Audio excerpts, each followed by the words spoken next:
press the bell icon on the YouTube app and never miss another update. ये रिश्ता क्या कहलाता में वेदिका बाहर जाती है तो उसको गुंडे पकड़ लेते हैं। तभी कार्तिक वहाँ आते हैं और गुंडों से लड़ते हैं और उसको डांटते हैं कि तुम घर से बाहर क्यों निकली। वेदिका घर छोड़कर जाती है तो कार्तिक की माँ उससे पूछती है कि हुआ क्यों। वेदिका बैग लेकर चली जाती। वेदिका बिना बोले घर से बाहर निकल जाती है अपना बैग लेकर। उसे ढूंढने के लिए कार्तिक निकल जाते हैं। आखिरकार कार्तिक वेदिका को ढूंढ ही लेते हैं। कार्तिक अपने रूम में चले जाते हैं और वहाँ पे जाकर नायरा की तस्वीर देखकर कार्तिक की आंखों में आंसू आ जाती है। फिर किसी का कॉल आता है, वो नॉर्मल हो जाते हैं। वंश के स्कूल का पहले दिन बनाया धूमधाम से और केक कटिंग के साथ। पार्टी में सबको इनवाइट किया होता है और सबने पार्टी एंजॉय की है। बहुत लड़ाइयाँ गुंडों के साथ क्या था?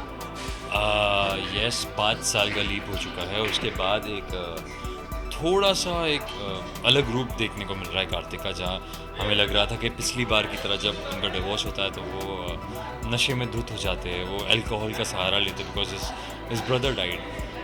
तो पर इस वक्त ऐसा नहीं हाल है। इस वक्त उससे थोड़ा ज़्यादा हो गया। इस वक्त कहीं ना कहीं he is lost his purpose to live, he's lost his purpose to stay alive for himself. अगर वो इस वक्त जी रहे हैं तो सिर्फ दूसरों के लिए, इस वक्त अगर वो फैमिली में रह रहे हैं तो सिर्फ अपनी फैमिली के लिए। He is only doing things for दस, he does not care for himself. तो आप देखते पूरा एक सीक्वेंस होता है, कुछ होता है, चुपचाप वो अपने रूम में जाकर बैठ जाते हैं और अपने आप को अकेला बना देते हैं और सिर्फ नायरा की पिक्चर से सराउंड कर लेते हैं। नायरा की जो डेथ हुई है, कहीं ना कहीं उन्हें सब कुछ खुद पे ले लिया है, सब कुछ सारा गिल्टी वो अपने आप को ही मानते हैं उसके लिए।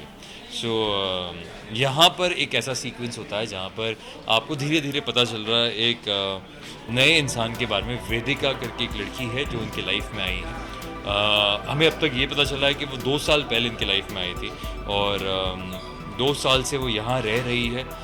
कोई एक बड़ी वजह है कि वो रह रही है, पर हमें एग्जैक्टली वो वजह पता नहीं। We still don't know the reason. और आप फ़ोन चेक कर लीजिए। बट और अभी दिखाई दे रहा है कि वेदिका जो है वो कुछ तो इसके साथ प्रॉब्लम हो गया, वो घर छोड़ के चली गई है। तो एग्जैक्ट वो प्रॉब्लम क्या है? Yes, we still to unfold everything about her. We still to unfold the entire story behind her. तो हमें अभी तक पूरी बैक स्टोरी पता नहीं है। हमें बस इतना पता है कि 2 साल से कार्तिक के साथ रह रही है। जो पूरी फैमिली है वो कहीं ना कहीं चाहती है कि कार्तिक मूव ऑन कर जाए, except for his mother. Swarna ये नहीं चाहती बिकॉज स्वर्णा के हिसाब से अभी वो जो नायरा की कमी है वो कार्तिक को सता रही है। तो she still wants Kartik to move on a little more. पर 5 साल हो चुके हैं उनकी वाइफ की डेथ के, at least according to them. They don't know कि जो नायरा है वो अभी जिंदा है, वो अभी कहीं और रह रही है अपने बच्चे के साथ। और वो सारी चीज़ें हमें नहीं पता। हमें बस इतना पता है कि वो नहीं है।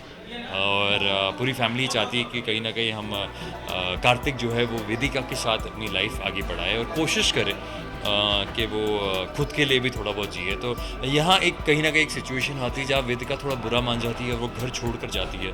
कार्तिक जब उनके पीछे उन्हें लेने जाते हैं तो कुछ गुंडे आ जाते हैं और वहाँ पर मारपीट होती है जो आपने देखा। और जब वो वापस घर ले आते तो everybody blames Kartik because they know somewhere कि कार्तिक उतना अटेंशन, उतना प्यार नहीं, उतना सपोर्ट नहीं दे पा रहे वेदिका को। और वो ही एक रीज़न है कि वो घर छोड़ कर गई है। So when we come back, so all of them they try to put it on him, they try to make him understand कि it's life and you should start living for yourself. और आपने कहीं ना कहीं वेदिका को एक responsibility भी बोला है कि वो आपकी एक रिस्पॉन्सिबिलिटी है। यस वो कहते हैं कि वेदिका जो है वो मेरी जिम्मेदारी है। और ये दादी भी कहती है बाद में कि वेदिका जो है वो कार्तिक की जिम्मेदारी है और पिछले 2 साल से है। अब वो कैसे कार्तिक की जिम्मेदारी बनी और क्यों बनी है ये हमें अब तक नहीं पता। सीरियल की काफ़ी सारी जानकारियों के लिए देखते रहिए IW सिर्फ YouTube चैनल पर।